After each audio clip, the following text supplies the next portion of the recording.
What's up, Giants Nation? One Giant Rebuttal here, back with another video. And I'm going to say something, and I'm going to attempt to prove something that's not going to be popular in Giants Nation. And I don't want this player on my team anymore, and that is Odell Beckham Jr. I'm done with him. And I know a lot of other Giants fans are, but majority aren't. Or you're an Odell Beckham Jr. fan.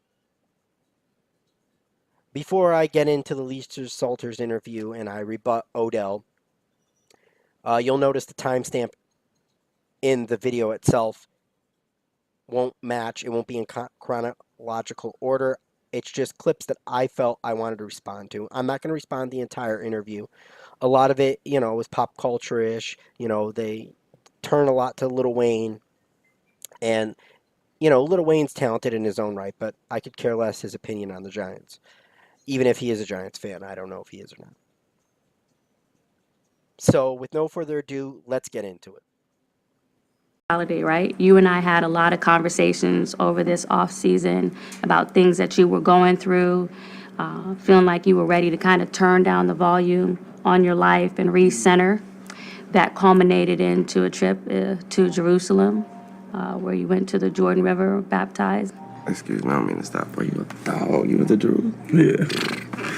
Yeah, he did. He did that. So I want you to, just kind of take me back to that moment, exactly when you went under, and what change did you feel? I think kind of going off what you said about how you believe in repenting and forgiveness and just regrets in general. And regrets, one thing about me is I don't regret anything because at one point in time, it was exactly what I wanted. So I could never regret something in that moment. That's what I wanted to do. With myself, there was things that I've done in my life or incidences or decisions that I made that I didn't like and things that happened to me. Not to say I regretted them, but I could never forgive myself, even though I know that I'm forgiven always. If you ask for it, you're forgiven, but I just couldn't forgive myself. So I wanted to take a trip to Jerusalem. I wanted to do something to where I could really feel it, to where I could be to as close to possible as where I feel like I belong. So I went there, and the baptism thing was cool. But after that, I stayed. I myself, went under the water, and I said some things to myself that it's like I got to release something nobody can hear, or only God and I know. And that's really where I felt forgiveness in my heart, and came back and I felt like a much better person from it. Now, I'm going to start off by throwing Odell a little bit of respect here. I'm never going to clown on somebody for a spiritual journey. We all have different beliefs, and the fact that he went to Jerusalem and did what he had to do is respectable. My problem is, in the beginning of the clip, what are you doing talking to Lisa Salters the whole summer? Like, she has your best interest in mind. Are you freaking kidding me? I mean, let's be smart. She doesn't have your best interest in mind. She's a sports reporter. She's looking to get the dirt. She's looking to get the scoop. And she did when she landed you in this interview and sat Lil Wayne next to you, because you looked like a clown in this interview. Let's continue on. Amount of accountability do you think Eli Manning is taking for where the offense is right now? We try and keep it as a team, but it's a team sport, but it's individualized at the moment. It's quarterback, receiver, running back, O-line. Like, each lineman has to block. Everybody has to do their job. And there usually was that part of me that I would, be like, man, I feel like I could do this and that. And right now, the position I feel like I'm in is that I can't even say that I could. I feel like I could do this. I feel like I could do that, because I'm not really given a chance to do all that. I want that pressure. Like I said before the offseason, I said, what Future said, he said, we want all the smoke. I want it all. If we lose and it's because of me, I want to be able to take that. I don't want to have to take it and it not be me. Like, I want to be able to put it on my shoulders. I know you do. I'm ready to carry it. I know you That's it. If I don't get the opportunity to do that and I have to take the blame for it, it's going to be a problem.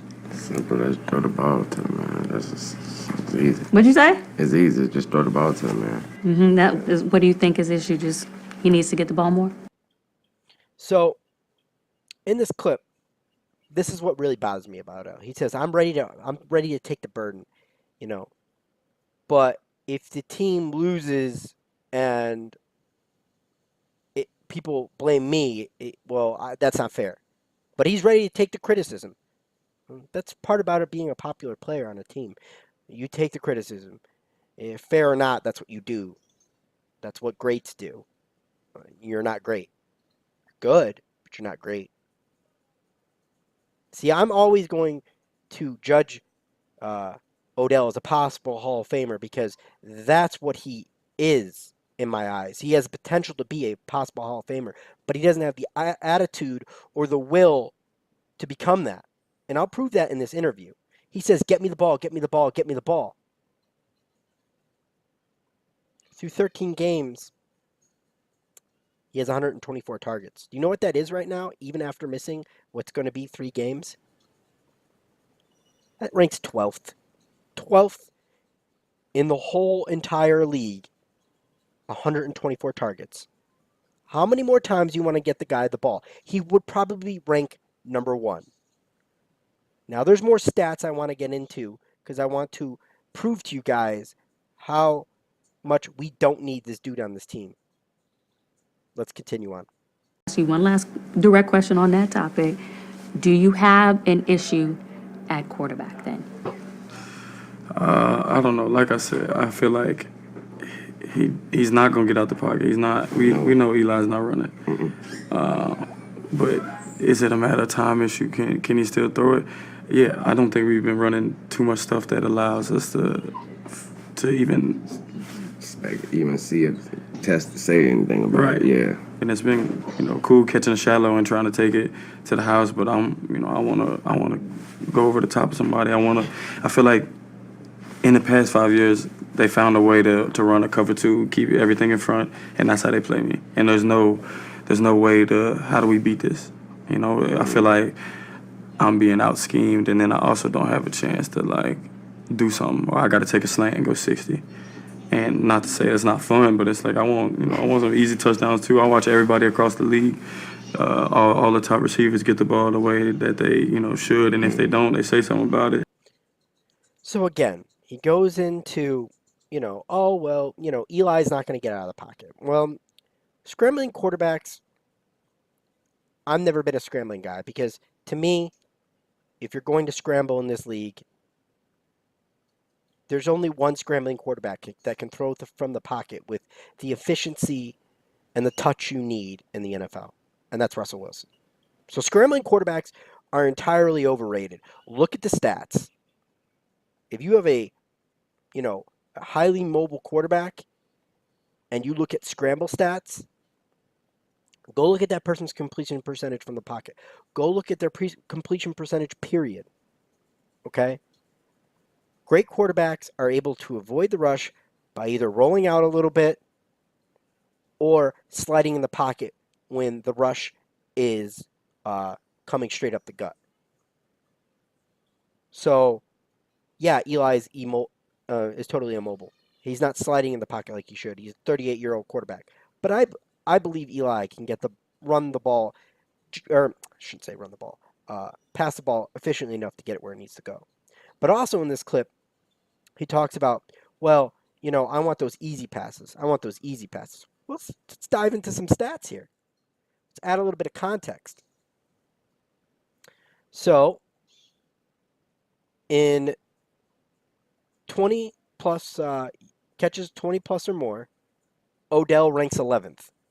And if he was playing for another 3 games, he'd be near the top with Tyreek Evans. He says, well, it's fun. It's fun to, take the ball 60. It's fun to take the ball 60. But I don't always get the chance. Let's see where Odell ranks run after catch. Yards after catch. Yak, as they call it. He ranks 35th compared to the top, Christian McCaffrey, George Kittle, a tight end, Saquon Barkley, a dude on his own team, James White, Juju Smith-Schuster, James Conner, Alvin Kamara, Trevor Kleiss, obviously running backs are going to be higher on this list, but we'll take the top wide receivers. Tyreek Evans is ranked higher. Antonio Brown, Michael Thomas is ranked higher. Adam Thielen, Devontae Adams, Stephon Diggs, Julio Jones, DJ Moore, Keenan Allen, Jared Cook. Albert Wilson is ranked even higher than him. Yet we're paying this dude $20 million. For what? For what? Dude pisses me off. Let's keep going. And you said that and you have opportunity to explain this, that you don't want to kind of end up like a Charles Barkley or Carmelo Anthony in terms of Not getting rings. Right. Not being not great. Right. And I want you to explain that in terms of what it is that you ultimately are trying to achieve. It kind of just, it's like LeBron, like, I just want to win. I don't care what you have to do. I want to win. I want to be somewhere where we are going to win or be in a position to win. And that's really what it boils down to. It's just, all I want to do is win. So Carmelo Anthony, Charles Barkley, both of these players are, to me, legendary players. Carmelo's amazing. Charles is amazing. These are amazing players. Did they ever get championships? No.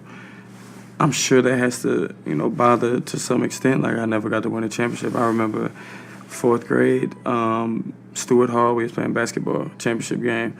They hit a buzzer beater. It was like 1.7 seconds left. And my team's like... He talks about players winning championships, such as Carmelo Anthony, or not winning championships, like Carmelo Anthony and Charles Barkley. Both good players in their own right. Well, what I can say to Carmelo Anthony, was he willing to play the defense to win a championship? I'd say no. See, when I listen to Odell, it's a lot of I, me. And then he compares, and then he talks about LeBron, how he wants to be kind of like LeBron. Well, LeBron will do everything necessary to win. He might not always win, but he'll do everything necessary. Now, we harken back on the season. And I understand this interview was, I think it was done before the Dallas game, or it might have aired during the Dallas game or whatever. But regardless of the fact, a lot of what he says still pertains to today. So, we look at LeBron. He's willing to do everything he needs to. Is Odell? Would LeBron, not drink enough water and go in before the half to get an IV multiple times during the season? Do you think LeBron, if he was a wide receiver on the hands team, would do everything necessary to get that ball to secure the game, not allow the Bears to even have a shot to drive down the field and score a touchdown? Do you think LeBron would, before going to the media and maybe saying some controversial things, do you think LeBron would sit there and throw shade at every single person on his team almost? Or at least the most popular people on his team? Like Pat Shermer or Eli Manning? Is this championship qualities? Is this a person that has championship qualities to get you where you want to go? If you have to really ask yourself that question, then guess what? The answer is no. And that's just the reality of the situation. Let's keep going. Is holding you back? I don't know, man. I don't know. Like I said, I just haven't been in the situation. I haven't been in the place where I feel like I can really go out and do everything that I'm capable of doing. I don't get 20 targets like some other receivers. So is it the offense? Is it the scheme? When you're talking about you're not put in a everything situation? At the moment, it's just everything. It's just everything. And not to say that it's not going to work, but at the moment, I feel like I work entirely way too hard to, like I say this all the time, we work 5 days a week, 6 days a week. You get up, let's say you get up 7. Some people is earlier, 7 to 5 is when you get home. That's 10 hours. You're supposed to sleep 8. That never happens. So that's 18 hours out of 24. So I have 6 hours of free time. a lot of them 6 hours, I got to do some rehab, some work, something to keep my body right. So take away On your dime. on my own, right? So take away 3 more hours. Now it's like you have 1 to 2 hours of free time, like, and it's like you sacrificing everything. You sacrificing going out, seeing people, having fun, living your life, for the betterment of the team, to put your best foot forward, and you don't even get the chance. Expect it back. You expect to be able to go out there and do my very best every single Sunday. It's only 60 minutes. Okay, here's another direct question. Do you hear what you hear there? Do you see what you hear, people? I, me. I work too hard. I do this. I put in the work and then I don't see the instant success on the field, so I'm discouraged. Is that a championship caliber person? Did I ever Jerry Rice used to work harder than everybody else on the field. Yeah, and people were like, oh well, you had Joe Montana and he had Steve Young throwing to him.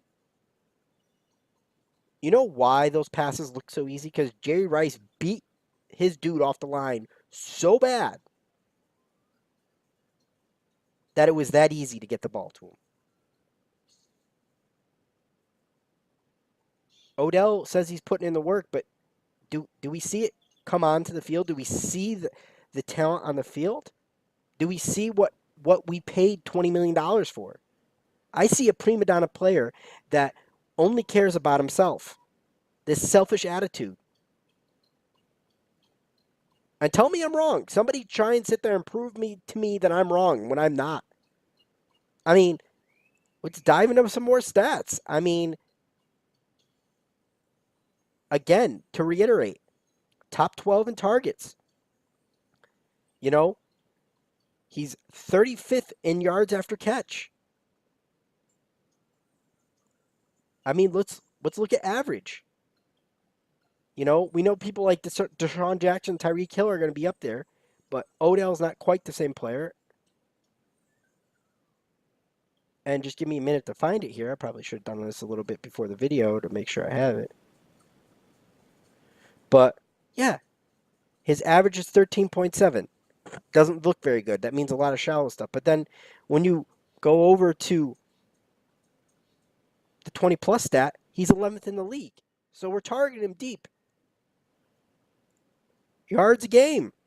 Let's look at that. Odell, 11th in the league with 87.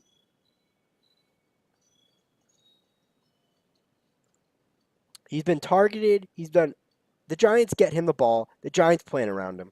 Okay? This lie that he doesn't get a shot. No, he gets a shot. But when he gets a shot, he's not doing enough with it. And somebody trying to argue me. You can't. You won't be able to. Because Odell isn't worth the money he's getting paid. And he's not the player that's going to bring you to promised land. And everybody can try and blame it on Eli all you want. But great players supersede the situation they're in. That's what makes them great. Has Odell had the Jordan flu game? Has Odell had that game-winning catch when we needed it, besides the Ravens game? What? You look at the Packers game in the playoffs. He dropped the ball literally and figuratively. Is that a great player? No, that's a good player, but he's not great. This dude has the talent to be a Hall of Fame player, yet squanders it. So, always me. I'm not appreciated enough. I don't do enough. The Giants don't think they don't appreciate you enough. They gave you $20 million. Newsflash, people. With more power, or with more money comes more power, comes more responsibility. That's the reality of the situation. And he doesn't step up. He doesn't do what he needs to do.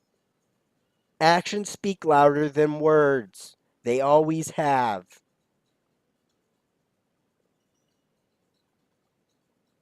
He is not worth what he's getting paid. And I think I've done enough here to prove it. This is One Giant Rebuttal signing off. Go Big Blue. And if you like what you see, please like and subscribe. I'm out.